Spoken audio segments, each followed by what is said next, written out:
When things are painful, when people are suffering, it is so important that we reach out to those we believe are in pain or are suffering.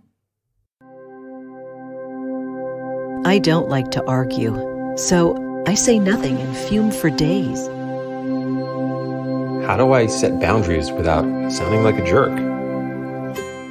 I hate the idea that I might accidentally offend somebody, so sometimes I'd just rather say nothing at all.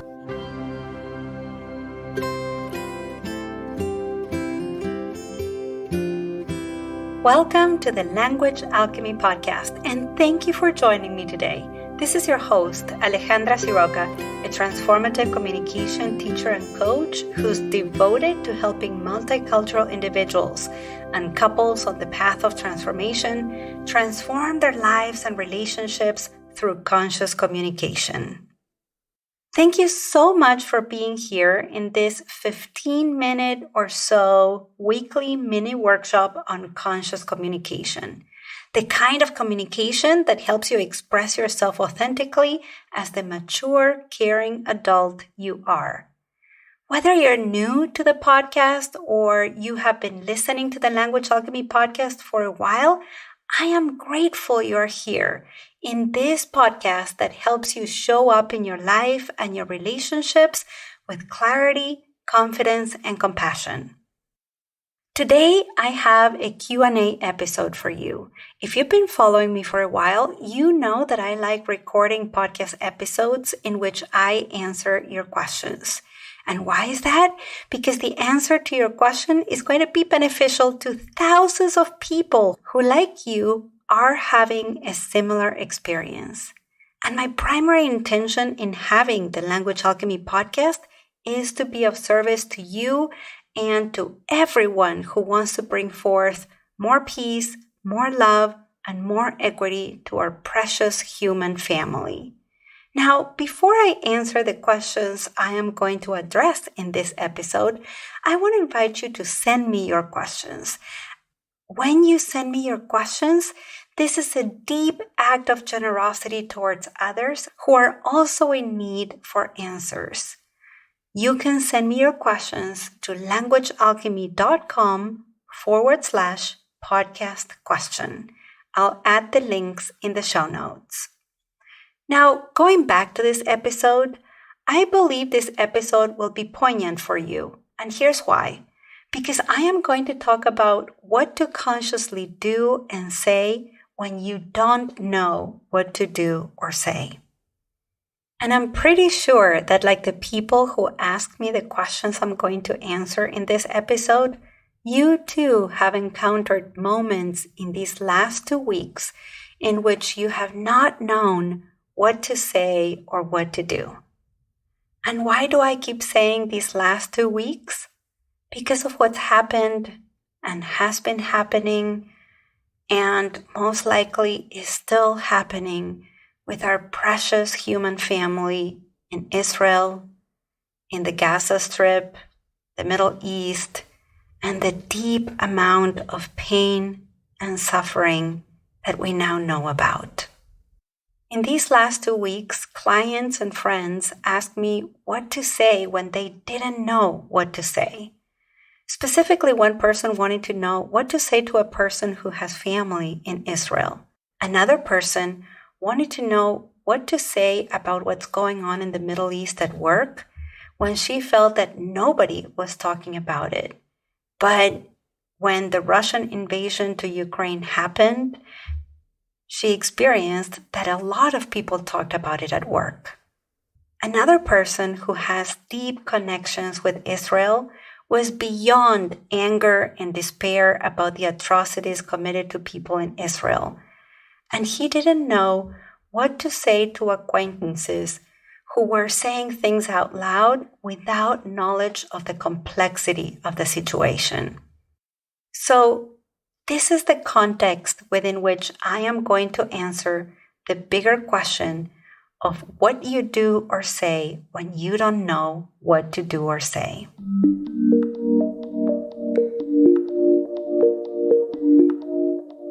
And perhaps, like clients and friends, you didn't know what to do or say for fear of doing or saying the quote-unquote wrong thing, or for fear of offending others, or for fear of being misunderstood.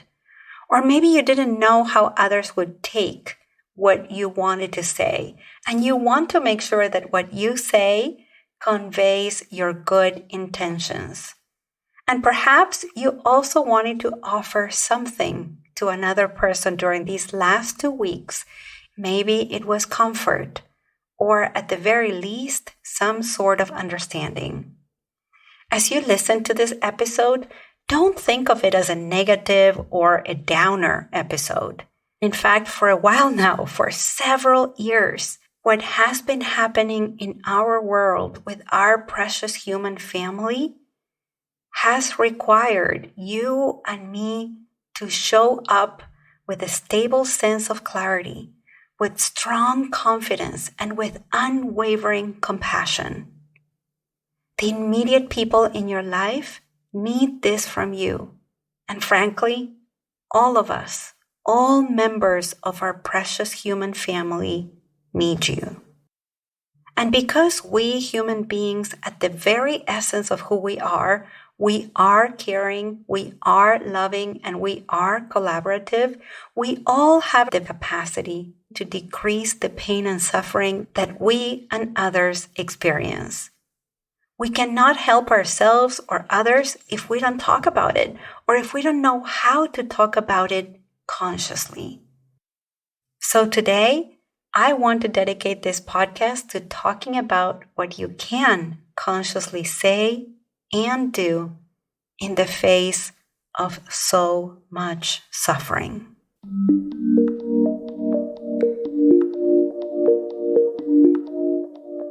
So, first things first, before we can know what to do or say, we need to acknowledge to ourselves that something is happening. In this particular context, we need to acknowledge that our human family is hurting. And it's hurting at a deep level. Members of our precious human family have been and are killing and inflicting great harm on one another. There is the murder and death of our human family members who are Israelis, as well as people who are from other countries but were in Israel at the time of the attempted invasion by Hamas. There's also the suffering and death of our Palestinian human family in the Gaza Strip due to the Israeli government retaliation and declaration of war on Hamas. Right now, what's happening is that there is a lot of pain and suffering. Now, I'm not a political analyst and I do not have political answers, so it would not be skillful of me or useful for you to hear me express political opinions. I'm not a specialist of the complexity of the conflict and painful reality in the Middle East. What I do know, though, is that there is suffering. That suffering is undeniable. And so the first step is to acknowledge that there is pain and suffering. We cannot decrease the pain, we cannot offer comfort if we don't acknowledge that something is happening. Even if we don't understand yet exactly all that is happening, even if we don't agree with what's happening or how it is happening, we need to acknowledge that something is happening. So, for example, if someone tells you about how heartbroken, how aggrieved, how helpless they feel about the pain that our human family is suffering in the Middle East, take a moment to acknowledge that. Avoid the temptation of rushing into solutions or trying to comfort the other person too quickly. In fact, a way of comforting one another needs to start with acknowledgement that something is happening.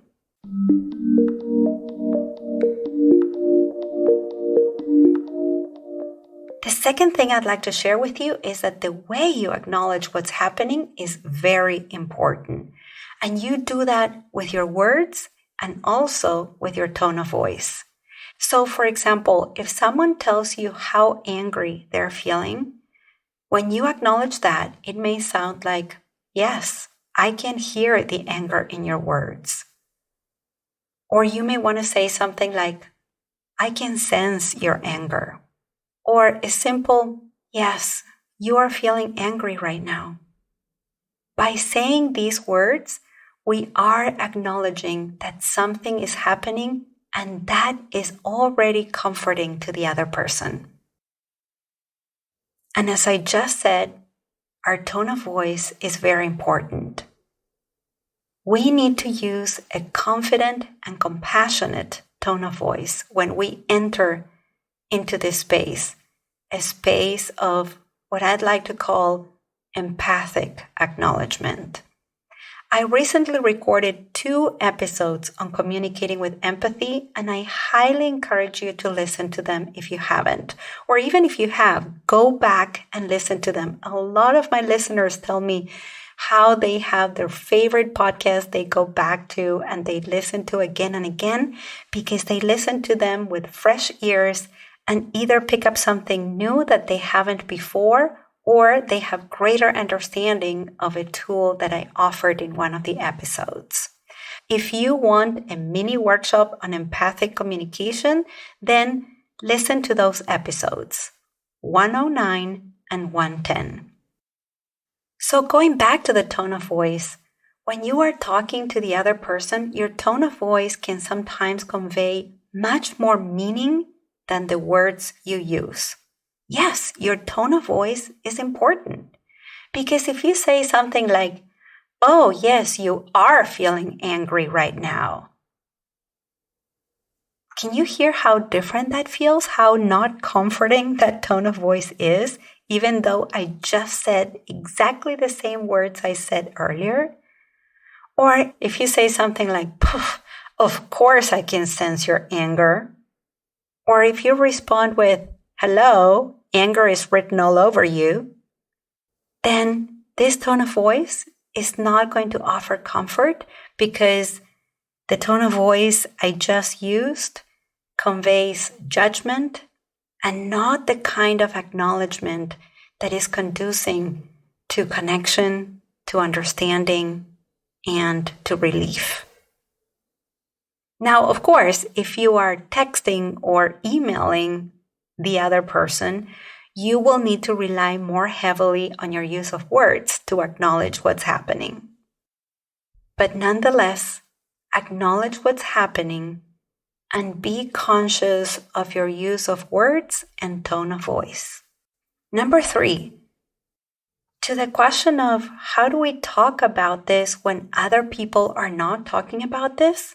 Well, if you are the one who wants to initiate the conversation about what's going on, start with your own acknowledgement.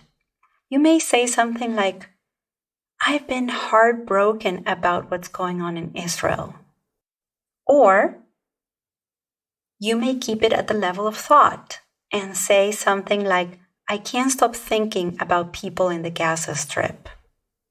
Or depending on who you're talking to, you may be a little bit more general and say something like, I've had so many feelings about our human family in the Middle East and so many people suffering right now. And if you are someone who wants to initiate the conversation to find out how someone is affected by what's going on and you don't know what to do or what to say, my suggestion is that you do reach out to people right now. When things are painful, when people are suffering, it is so important that we reach out to those we believe are in pain or are suffering. So what can you say? You can say something such as, I've been thinking about you. How are you? Or you may not even ask a question and say, you've been on my mind about what's happening in the Israeli-Hamas war. And by doing this, by reaching out in this way, guess what? You are acknowledging that something is happening. You may not know what specifically is happening with the other person, but you acknowledge that something is happening.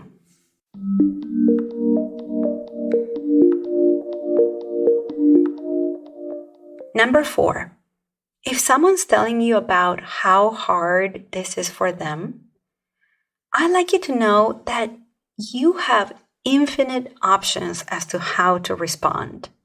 But before you can respond, you need to know what kind of space you are in.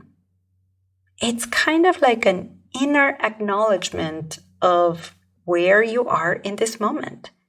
If you don't know what kind of space you're in, what you say or what you do next may be useless, unskillful, and it may create disconnection.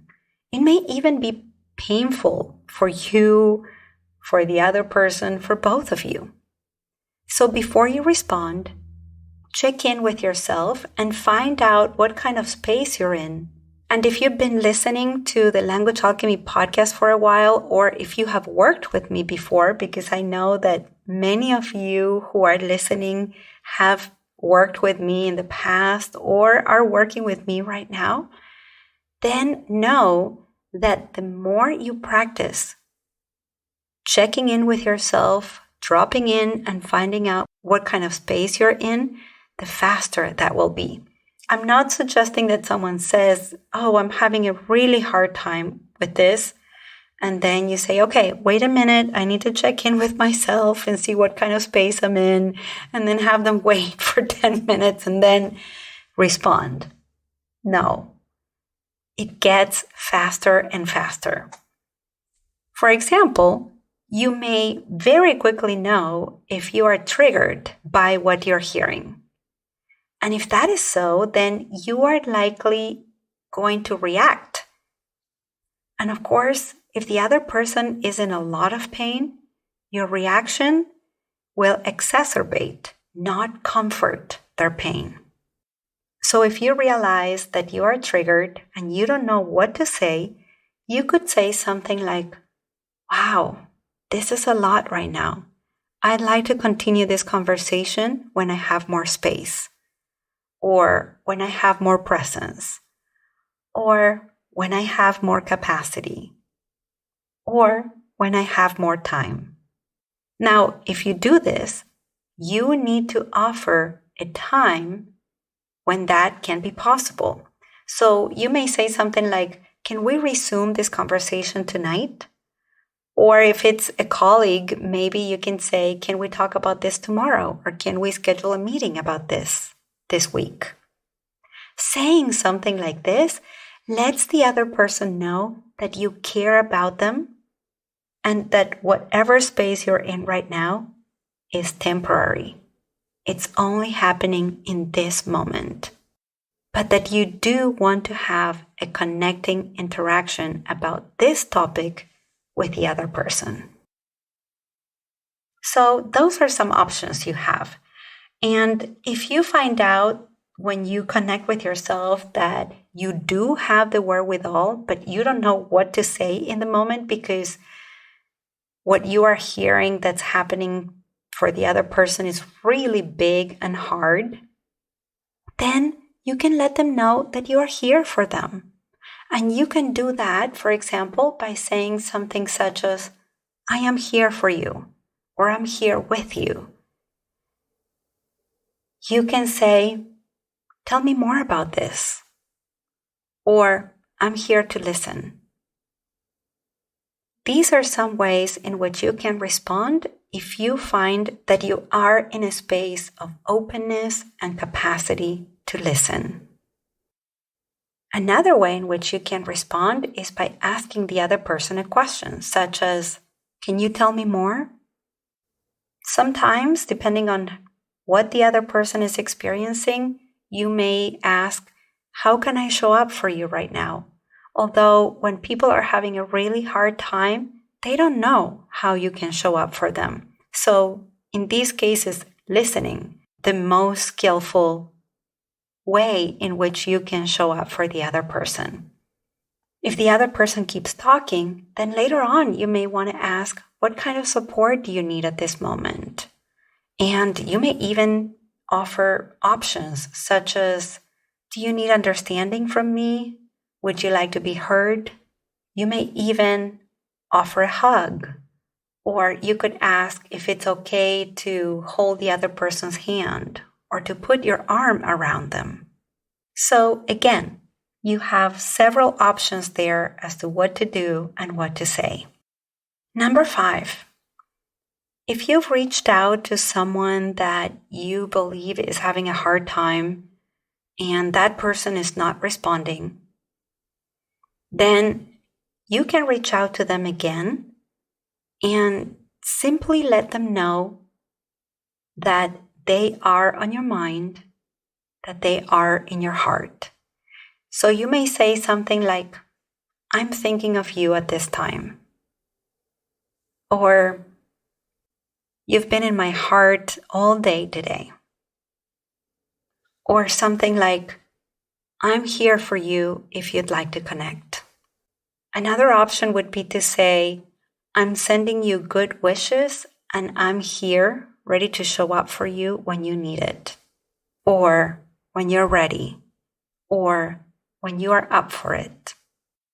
So these are some ways in which you can express yourself if you don't know what to say and you've already reached out to someone you believe is in pain and you haven't heard back from them.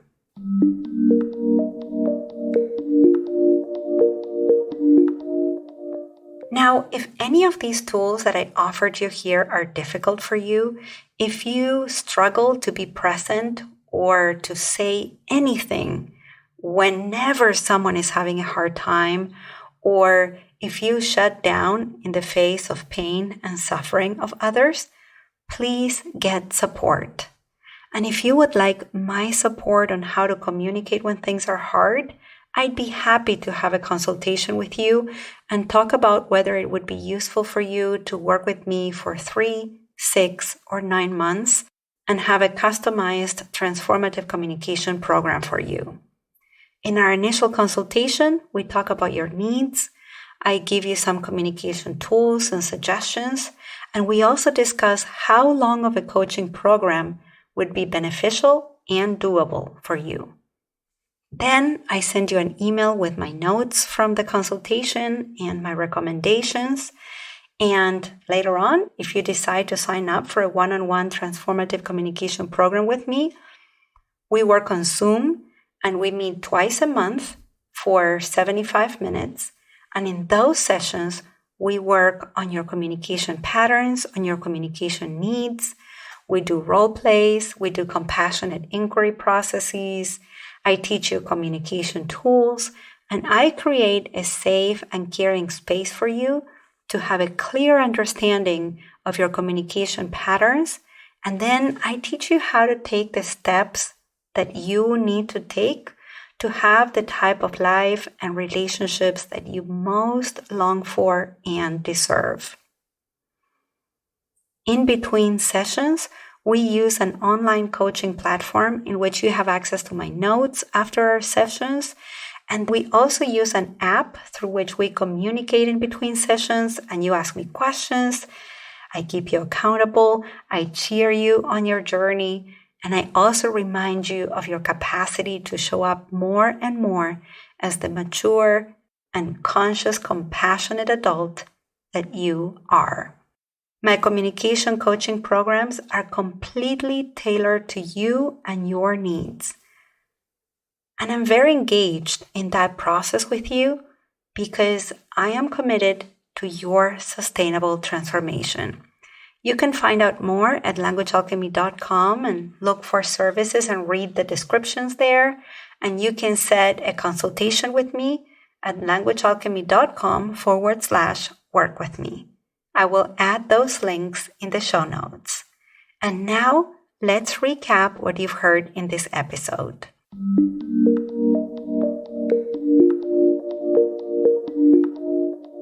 In this episode, I talked about what you can do and say in the face of pain and suffering. I talked about this within the context of what so many members of our precious human family are going through right now because of what's happening in the Middle East and more specifically in Israel and in the Gaza Strip. Today we talked about how in these moments when someone may be going through deep pain, it may be hard to know what to say, or maybe when you are going through deep pain, it may be hard to know how to approach the conversation. So I shared 5 transformative communication tools that you can apply right away. Number 1, and this is perhaps the most important tool, is to acknowledge the pain or whatever it is that is happening. Number 2 is to be aware of the words you use, to use your words consciously, and also to use your tone of voice consciously when you acknowledge what is happening for you or the other person. Number 3 is how to approach these interactions if you are the one having a hard time. Number 4 is to notice what kind of space you're in when you respond. And number 5 is about how to reach out to people you believe are having a hard time and let them know that you are there for them. And with all these tools, I gave you examples of specific words that you could use, and also I gave you examples of how you could modulate your tone of voice. Finally, I encouraged you to seek support if you're having a hard time showing up for others who are suffering, or if you yourself don't know what to say to others when you are having a hard time.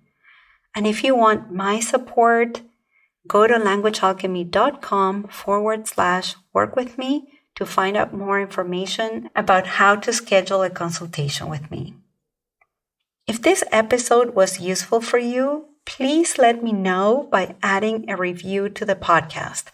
You can add a review on Apple Podcasts, on Spotify, or on Google Podcasts. When you leave a review, the platform makes the podcast accessible to more people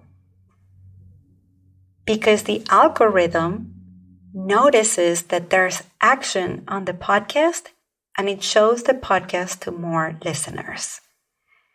So please leave me a review, and when you are doing that, know that you are helping not only others listen to the podcast, but you are helping me be of service to those who need me. Thank you so much for listening, and a special thanks to Jaja and to Kate for telling me how the podcast has helped you connect more deeply to yourselves and to your spouses. Until next week, and as we say in Argentina, ciao ciao. Original music by Gary Lapo. You can find all links in the show notes at languagealchemy.com.